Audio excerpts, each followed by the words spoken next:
Hello dear students, आइए बात करते हैं पेज नंबर 40 की। Page number 40। ठीक है। ये किस किताब का है मैं आपसे बता चुका हूँ। यूथ कंपटीशन टाइम की एनसीईआरटी की किताब है, पॉलिटी की, राज व्यवस्था की। उसी से हम लोग पढ़ रहे हैं, कंटिन्यू कर रहे हैं। देखते हैं, पेज नंबर 39 तक हो गया है और ये पेज नंबर 40 है, पेज नंबर 40। चलिए इसको देखते हैं। भारत के संविधान के मौलिक अधिकारों में से बलात् श्रम के निषेध पर जोर देता है। ठीक है, तो बलात् श्रम हो गया, बेगारी हो गया, ठीक है, मानव तस्करी हो गया। इन सबसे संबंधित जो भी निषेध है वो कहाँ पर है? वो आपका शोषण के विरुद्ध अधिकार से संबंधित है। शोषण का विरुद्ध अधिकार आपका अनुच्छेद 23 में है और अनुच्छेद 24 में है। और अनुच्छेद 23 में ही बलात् श्रम के निषेध की बात की गई है, मानव तस्करी के निषेध की बात की गई है, बेगारी के निषेध की बात की गई है। ठीक है।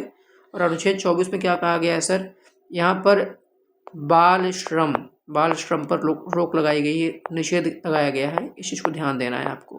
ठीक है। 14 वर्ष से कम बालकों से काम कंपनी या किसी कल कारखाने में, खदान में काम नहीं कराया जाएगा। ये बात वहाँ पर कही गई है अनुच्छेद 24 में। ठीक है। तो भारत के संविधान में मौलिक अधिकार जो वर्ड आया देख लो। मौलिक अधिकार भाग 3 में है, और अनुच्छेद 12 से 35। ठीक, उसी में शोषण के विरुद्ध अधिकार कहाँ पर है? अनुच्छेद 23-24 में है। 23 वाला बलात् श्रम से संबंधित है, मानव तस्करी के निषेध से संबंधित है, ठीक है, बेगारी के निषेध से संबंधित है, और 24 वाला बाल श्रम के निषेध से संबंधित है। इस चीज़ को ध्यान रखना है। अच्छा सर, अगला पॉइंट बताइए। अगला पॉइंट ये है कि भारतीय संविधान के का अनुच्छेद 26 संबंधित है तो धार्मिक कार्यों के प्रबंध की स्वतंत्रता। जी हाँ, मतलब कि जैसे मान लीजिए कोई हिंदू है, उसको अगर अपने मंदिर संबंधी या कोई भी आयोजन हो रहा है उसके संबंध में जो भी कुछ प्रबंध करना है, उसके स्वतंत्रता का अधिकार उसको है, प्रबंध की स्वतंत्रता। मैंने आपसे कहा था कि अनुच्छेद 25, अनुच्छेद 26, अनुच्छेद 27, अनुच्छेद 28 इसमें धार्मिक स्वतंत्रता का अधिकार है, दिया गया है हमारे संविधान में। ठीक, और धार्मिक स्वतंत्रता के अंतर्गत 25 से 28 हो गया, बता चुका हूँ। 25 में क्या कहा गया सर? 25 में कहा गया कि किसी भी व्यक्ति को अंतःकरण का अधिकार, मतलब वो किसी भी धर्म को मान सकता है और उससे संबंधित जो भी चीज़ें हैं, जैसे मान लीजिए किसी को दिवाली मनाना है, किसी को होली मनाना है, या अपने धर्म संबंधी कर्मकांड करने हैं, तो मानना, किसी भी धर्म को मानना, उससे संबंधित जो भी नियम कानून है, जो भी पूजा पाठ है, उसको मानना और मनाना कहाँ पर है? आपका अनुच्छेद 25 में है। अच्छा सर, 26 में क्या है? मैनेज करना। मैनेज का मतलब होता है प्रबंध करना। तो मानना मनाना 25 में और मैनेज करना, प्रबंध करना कहाँ है? 26 में। 27 में कहा है कि धर्म के नाम पर कोई भी टैक्स नहीं लिया जाएगा। और 28 में कहा गया है कि धार्मिक शिक्षा के लिए किसी को बाध्य नहीं किया जा सकता। ठीक, ये चीज़ ध्यान रखिए। जैसे मान लीजिए कि आप एक ऐसे स्कूल में पढ़ रहे हैं जो कौन चला रहा है? जो एक जैन संस्था चला रही है, जैन धर्म के, उसके जो मैनेजमेंट है वो जैन है, जैन धर्म के लोग हैं, मैनेजर जैन है, और फिर तो वो आपको बाध्य नहीं कर सकते आपके उनके विद्यालय में कि आप जैन धर्म की जो पूजा पाठ है उसी को करो। ठीक है, तो धार्मिक शिक्षा के लिए कोई बाध्य नहीं कर सकता। आगे देख लेते हैं।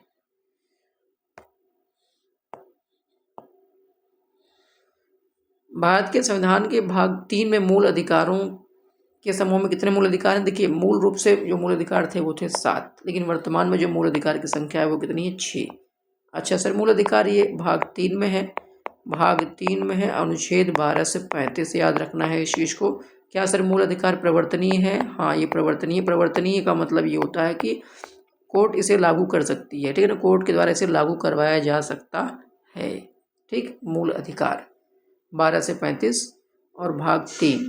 तो मूल रूप से कितने थे? 7 थे। कैसे सर? अभी तो 6 हैं। एक 7 कौन सा था? संपत्ति का अधिकार भी मौलिक अधिकार था, लेकिन मोरारजी देसाई जो प्रधानमंत्री थे तो उन्होंने 44वें संविधान संशोधन 1978 द्वारा इस मौलिक अधिकार को क्या बना दिया? विधिक अधिकार बना दिया। इसे जोड़ दिया अनुच्छेद 300 क में। ठीक, इस चीज़ को ध्यान रखना है। आगे देख लेते हैं। भारत के संविधान का अनुच्छेद 28 कहता है कि राज्य निधि से पूर्णतः पोषित किसी शिक्षण संस्थान में कोई भी धार्मिक शिक्षा नहीं दी जाएगी। मैंने सिंपल भाषा में आपको समझा दिया था कि धार्मिक शिक्षा को में रोक लगाता है कौन सा अनुच्छेद? अनुच्छेद 28। सर अनुच्छेद 28 बता रहे हैं तो 27 भी बता दीजिए। 27 में कहा गया कि धर्म के नाम पर धार्मिक टैक्स नहीं लिया जाएगा, हालांकि आपसे शुल्क लिया जा सकता है। शुल्क का मतलब होता है कि बदले में कोई सेवा आपको दी जाएगी, इसलिए शुल्क लिया जाता है मंदिरों में कहीं कहीं। 26 में कहा गया है कि देखिए 25 में कहा गया कि धर्म को आप किसी भी धर्म को मान सकते हैं, उससे संबंधित चीज़ों को मना सकते हैं। और मानना मनाना 25 में, 26 में क्या है, मैनेज करना, प्रबंध करना। धार्मिक संबंधी प्रबंध कहाँ है, 26 में है। 27 में धर्म के नाम पर टैक्स नहीं लिया जाएगा। 28 में धार्मिक शिक्षा पर रोक लगाता है ये, ठीक, अनुच्छेद 28। 28 जून 2021, 28 जून 2021 को उच्चतम न्यायालय, 28 जून 2021 को उच्चतम न्यायालय ने क्या किया, एक वाद था, कौन सा था, केरल राज्य बनाम लिसम्मा जोसेफ, केरल राज्य बनाम लिसम्मा जोसेफ, ये वाद था। इस मामले में माना कि विकलांग व्यक्तियों को भारत के संविधान 1950 के अनुच्छेद 16 खंड 4 के तहत पदोन्नति में आरक्षण का अधिकार है। तो विकलांगों को जो अनुच्छेद कौन सा अधिकार है, जो प्रमोशन में आरक्षण कहाँ पर है, अनुच्छेद 16(4) में कहा गया है। अनुच्छेद 16 में कहा ही गया है कि नौकरियों में समानता होगी, ठीक है ना, लोक नियोजन में अवसर की समानता कहाँ पर है, और अनुच्छेद 16 में है। तो उसी के 16 के खंड 4 में कहा गया, और ये मामला पहुंच गया था सुप्रीम कोर्ट। माननीय सुप्रीम कोर्ट ने कहा 2 जून 2021 में, केरल कौन सा मामला था, केरल बनाम लिसम्मा जोसेफ। इसमें कहा गया कि विकलांग व्यक्तियों को भारत के संविधान यानी कि अनुच्छेद 16(4) के तहत पदोन्नति में आरक्षण का अधिकार है। तो विकलांग व्यक्तियों को प्रमोशन में आरक्षण, ठीक, इसका अधिकार इसी वाद वाले में डिसाइड किया गया, केरल बनाम लिसम्मा जोसेफ वाले में, 2021 का मामला है, ठीक। और ये कहाँ दिया गया, अनुच्छेद 16 के खंड 4 में। जनता को राज्य के दमनकारी कार्यों से बचाने के लिए मौलिक अधिकारों की गारंटी दी गई है। राज्य के दमनकारी कार्यों से बचाने के लिए मौलिक अधिकारों की गारंटी दी गई है, ठीक। न्यायिक निर्णय भारतीय संविधान के अनुच्छेद 12 द्वारा परिभाषित राज्य शब्द के दायरे का विस्तार करते हैं। तो मैंने आपसे सीधी सी बात है, इस सेंटेंस में ही कहा गया है कि कौन सा ऐसा अनुच्छेद है जो राज्य शब्द को परिभाषित करता है मौलिक अधिकार वाले में, तो 12। देखिए राज्य की परिभाषा 2 जगह दी गई है, एक अनुच्छेद 12 में, एक अनुच्छेद 36 में। तो मौलिक अधिकार वाला जो पोर्शन है भाग 3 में अनुच्छेद 12 में परिभाषा दी गई है, और जबकि भाग 4 DPSP के अंतर्गत परिभाषा दी गई है अनुच्छेद 36 में, ठीक है।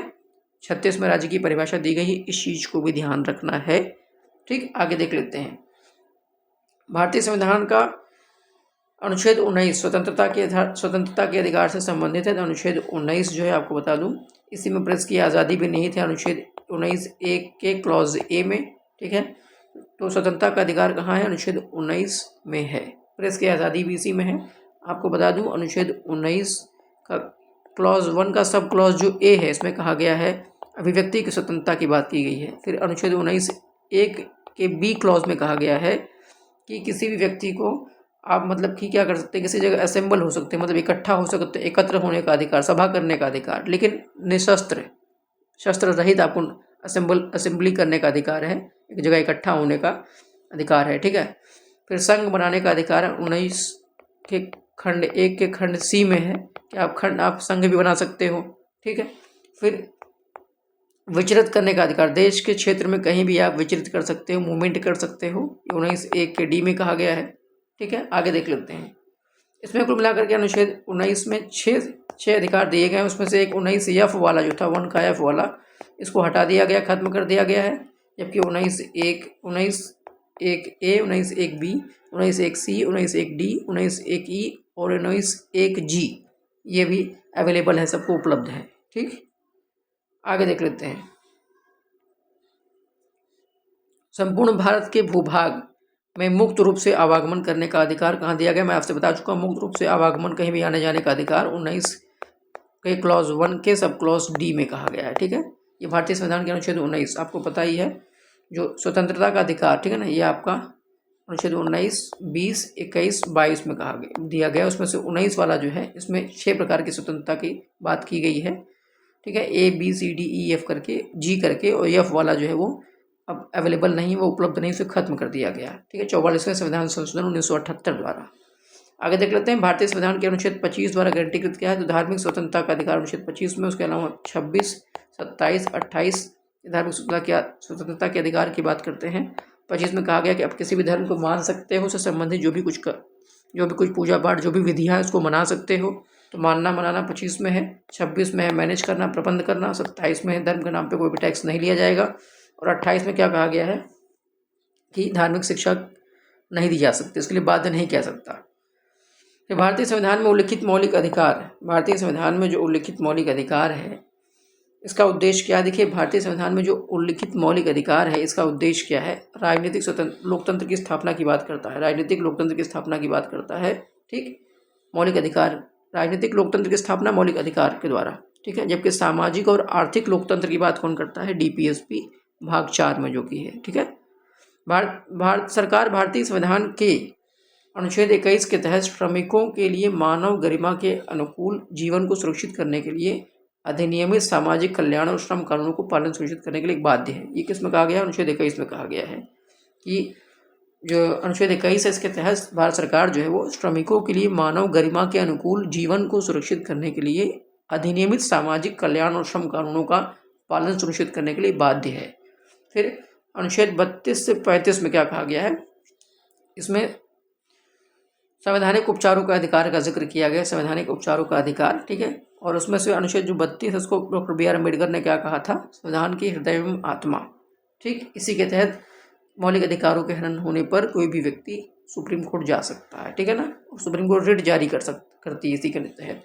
भारतीय संविधान के अनुच्छेद 20 में कहा गया है कि किसी भी व्यक्ति को एक ही अपराध के लिए एक बार से ज़्यादा सजा नहीं मिलेगी, दोहरे दंड से बचाव है। अनुच्छेद 20 का क्लॉज 2 जो है ये दोहरे दंड से बचाव की बात करता है, दोहरे दंड से बचाव की बात करता है। ठीक, दोहरे दंड से बचाव की बात करता है अनुच्छेद 20 का क्लॉज 2। ठीक, इसमें अनुच्छेद 20 का जो खंड 1 है, 20 का जो खंड 1 है वो ये कहता है कि किसी भी व्यक्ति को, जिसने अगर कोई भी व्यक्ति अपराध कर रहा है तो अपराधी को अपराध करते वक्त जो भी कानून रहा हो उसके तहत ही सज़ा दी जाएगी, न तो पहले वाले से न कि बाद वाले से। ठीक, मतलब इस टाइम कोई भी व्यक्ति अपराध कर रहा हो तो उस वक्त जो भी कानून हो उस सज़ा उस अपराध के लिए उसी के तहत उसे सज़ा दी जानी चाहिए, ऐसी बात कही गई है अनुच्छेद 20 के क्लॉज 1 में। और क्लॉज 2 में कहा गया है कि एक ही व्यक्ति को एक ही अपराध के लिए 2 बार सजा नहीं दी जाएगी, दोहरे दंड से बचाव की बात करता है। और 20 के 3 में कहा गया, तीसरे वाले में कहा गया कि किसी भी व्यक्ति को या किसी अपराधी को अपने खिलाफ गवाही देने के लिए बाध्य नहीं किया जा सकता, अपने खिलाफ गवाही देने के लिए बाध्य नहीं कर सकते। ठीक है, ये बात हो गई। जनवरी 2020 में एक महत्वपूर्ण फैसले में सर्वोच्च न्यायालय ने कहा कि भारतीय संविधान अनुच्छेद 19 के तहत इंटरनेट तक पहुंच एक मौलिक अधिकार है। तो इंटरनेट तक पहुंच वो भी क्या माना गया है? एक मौलिक अधिकार मान लिया गया है। कब कहा गया? जनवरी 2020 में माननीय सुप्रीम कोर्ट ने कहा इस चीज़ को। ठीक है, इस चीज़ को ध्यान रखना है। अनुच्छेद 19 के तहत इंटरनेट तक पहुँच वो भी क्या है? एक मौलिक अधिकार मान लिया गया। और किस अनुच्छेद के तहत? 19 के तहत। ठीक है, 2020 में मामला क्यों आया? एक्चुअली में हुआ क्या था, आपको पता है कि इंटरनेट जम्मू कश्मीर में बंद कर दिया गया था, काफ़ी लंबे समय के लिए बंद कर दिया गया था। तो मामला कोर्ट पहुंचा था, उसी में एक मामले में सुनवाई करते हुए माननीय सुप्रीम कोर्ट ने कहा कि जो इंटरनेट तक पहुंच का जो अधिकार है वो भी एक मौलिक अधिकार है, वो भी अनुच्छेद 19 के अंतर्गत। अनुच्छेद 21 के तहत भारत के प्रत्येक नागरिक को स्वास्थ्य का अधिकार दिया गया है। ठीक है, स्वच्छ पर्यावरण का अधिकार अनुच्छेद 21 में है। फिर मनमर्जी शादी करने का अधिकार अनुच्छेद 21 में है। ठीक है, प्राण एवं दैहिक स्वतंत्रता की बात अनुच्छेद 21 में कही गई है। अनुच्छेद 21 बहुत व्यापक है। ठीक, संविधान का अनुच्छेद 21 यह घोषित करता है कि कानून द्वारा स्थापित प्रक्रिया के अतिरिक्त किसी भी व्यक्ति को उसके जीवन या व्यक्तिगत स्वतंत्रता से वंचित नहीं किया जाएगा। तो ये आपका अनुच्छेद 21 में बता चुका हूँ। प्राण एवं दैहिक स्वतंत्रता की बात अनुच्छेद 21 में। भारतीय संविधान में धर्म, नस्ल, जाति, लिंग या जन्म के आधार पर भेदभाव निषेध की बात की गई है। किसमें कही गई है? अनुच्छेद 15 में कहा गया कि किसी भी कोई भी भारतीय हो। ठीक है ना, ये पहली बात तो आप जान लीजिए। अनुच्छेद 15, 16, 19, 29 और 30 ये सिर्फ और सिर्फ भारतीयों को मिला है। ठीक है, ये एक्सक्लूसिवली सिर्फ इंडियंस के लिए ये मौलिक अधिकार। ठीक है, विदेशियों के मौलिक अधिकार उपलब्ध नहीं है। तो यहाँ अनुच्छेद 15 में कहा गया है कि धर्म, नस्ल, जाति, लिंग या जन्म के आधार पर भेदभाव नहीं किया जाएगा, ये एक निषेध है। ये बात कही गई अनुच्छेद 15 में। भी आपको पता होगा, अभी परसों या 2-4 दिन पहले की न्यूज़ है कि अजमेर जो कि राजस्थान का एक ज़िला है, वहाँ पर एक गांव में एक दलित समुदाय का व्यक्ति था जो अपनी बारात लेकर जा रहा था, लेकिन पुलिस पूरी छावनी समझिए, पूरी उसकी बारात छावनी में तब्दील हो गई थी। पुलिस के साथ बारात में सब लोग जा रहे थे, मतलब पुलिस साथ में जा रही थी बारातियों के। क्यों? सुरक्षा देने के लिए। ऐसा क्यों हो गया सर? क्योंकि आप सोचिए, दिमाग की गंदगी आप सोचिए। डॉक्टर बी आर अम्बेडकर ने जो किया था उसका आज आप फ़ायदा देखिए। किस तरीके से आज भी 75 साल हम मना देते हैं आज़ादी के, ठीक है ना, आज़ादी के 75 साल बीत गए, उसकी बात हम करते हैं, ठीक, और सारी बातें हम करते हैं, लेकिन लोगों के दिमाग में गंदगी, वो जो जातिवाद वाली थी, जो एक छुआछूत वाली थी, वो आज भी भरी पड़ी है कि हमारे अलावा किसी भी दलित को कैसी हिम्मत हो गई कि वो घोड़ी चढ़ गया। ठीक है, सवर्ण को विशेष रूप से किसी बात को मैं नहीं कह रहा हूँ, लेकिन आप इस चीज़ को सोचिए कि अगर आज भी 75 साल बाद भी अगर किसी भी दलित को घोड़ी चढ़ाने के लिए पुलिस की ज़रूरत पड़ रही है तो लोगों के दिमाग से गंदगी भी नहीं गई है। इसीलिए सभी लोग सोच लीजिए, अपने दिमाग में ये चीज़ बैठा लीजिए कि सामने वाले व्यक्ति, सामने वाले वर्ग के अंदर, मैं सबकी बात नहीं कर रहा हूँ, सामने वाले वर्ग के अंदर आपके प्रति क्या विचार है, क्या कैसी सोच है, कैसी मानसिकता रखते हैं वो लोग आपके प्रति, कि आज 75 साल बाद भी राजस्थान के अजमेर ज़िले में एक दलित को घोड़ी चढ़ाने के लिए पूरी पुलिस की फ़ौज जा रही है, तब जाकर के दलित घोड़ी चढ़ पा रहा है।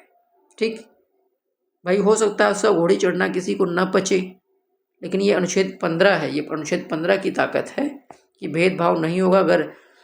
अगर राजपूत घोड़ी चढ़ सकता है तो दलित भी घोड़ी चढ़ सकता है, ठीक है ना, कोई भेदभाव नहीं होगा।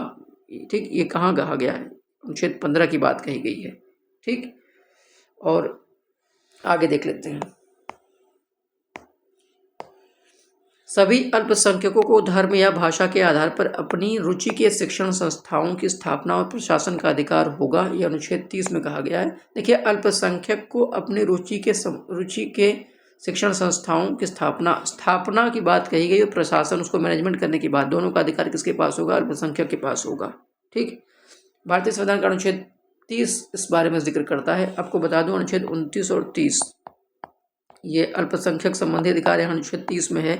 ये 29-30 दोनों में बात करता है। 29 में अपनी भाषा, लिपि, संस्कृति, इन तीनों पर फोकस किया गया है, जबकि 30 में क्या कहा गया है कि सभी अल्पसंख्यक अपने धर्म या भाषा के आधार पर अपनी रुचि के शिक्षण संस्थाओं की स्थापना कर सकते हैं, उसको प्रशासित भी कर सकते हैं, उसका अधिकार उनके पास होगा। सेंट जेवियर्स वाला मामला इसी से संबंधित है, आगे एक्सप्लेन कर देंगे। किसी व्यक्ति को गिरफ्तारी और हिरासत में सुरक्षा प्रदान करता है कौन? अनुच्छेद 22।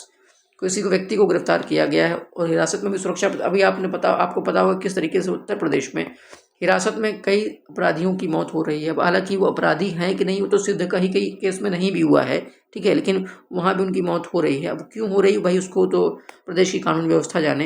हालांकि पहले की सरकारों की अपेक्षा प्रदेश की कानून व्यवस्था काफ़ी अच्छी हो गई है, काफ़ी सुधार आया है कानून व्यवस्था में, लेकिन इस बात पर भी विचार करना होगा कि क्या ऐसा नहीं हो रहा है कि प्रमुख जो पदाधिकारी और जो भी पुलिस बल हैं, जो भी पुलिस बल के लोग जो ऊपर पदों पर बैठे हुए हैं, क्या अपने आखाओं को, अपने विभाग के मंत्रियों को खुश करने के लिए कहीं ऐसा तो नहीं कर रहे हैं जहाँ पर किसी निर्दोष व्यक्ति की भी जान चली जा रही है। ठीक, आपको पुलिस सुधार के मामले में एक केस बता देता हूँ। पुलिस सुधार के मामले में एक प्रकाश सिंह का केस था, प्रकाश सिंह वाला मामला था, याद रखना, यह पुलिस सुधार से संबंधित है, पुलिस सुधार से संबंधित है प्रकाश सिंह वाला मामला, प्रकाश सिंह।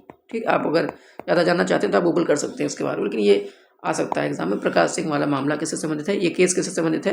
पुलिस सुधार से संबंधित है। प्रकाश सिंह जी ने काफ़ी गाइडलाइन भी दी हुई थी किस तरीके से पुलिस सुधार कर सकते हैं। ठीक, आगे देख लेते हैं। भारत के संविधान में प्रेस की स्वतंत्रता यह अनुच्छेद 19 के तहत सुनिश्चित की गई है। आपको मैं बता चुका हूँ, 19 के 1 के क्लॉज ए के तहत कहा गया है, प्रेस की स्वतंत्रता की बात की गई है। इस प्रकार से ये पेज नंबर 40 भी हो गया। आप प्लीज़ मल्टीपल टाइम रिवाइज करिए। आपको लगता है कि वीडियो स्लो है तो आप इसे कई बार देखिए, बट रिवाइज करिए। Thank you.